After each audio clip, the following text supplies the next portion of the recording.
کیا جن جو ہے وہ ایک انسانی جسم کے اندر داخل ہو سکتا ہے؟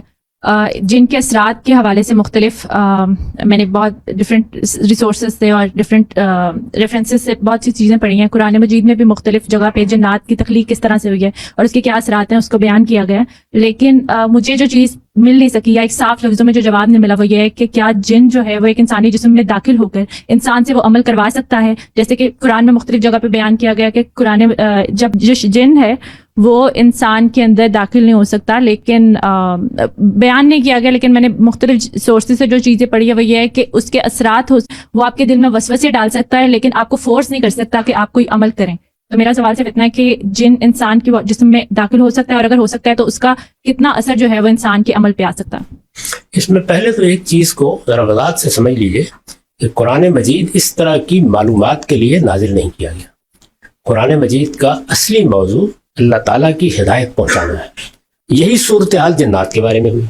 خود رسالت مآب صلی اللہ علیہ وسلم کی قوم کے لوگ جنات کے بارے میں بھی بہت سے تصورات رکھتے تھے. ان کی اصلاح کرنے کے لیے اللہ تعالیٰ نے بتایا کہ جنات بھی تمہاری طرح کی ایک مخلوق ہے. اس کا مادہ تخلیق، آگ کہہ لیجئے، انرجی کہہ لیجئے، وہ تم سے اس لحاظ سے مختلف ہے.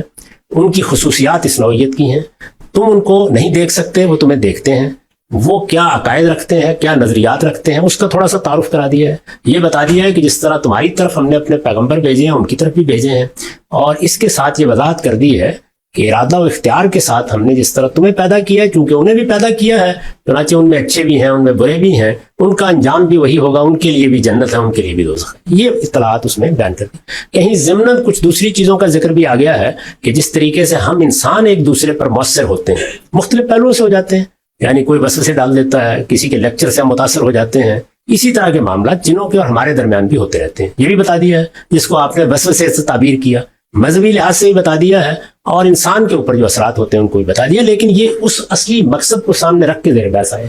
جو سوال آپ نے کیا ہے یہ تجربات کی چیز ہے. یعنی جس طرح آپ باقی چیزوں کا تجربہ کرتے ہیں تو ایسے ہی جنوں کے بارے میں بھی لوگ اپنے تجربات بیان کرتے ہیں.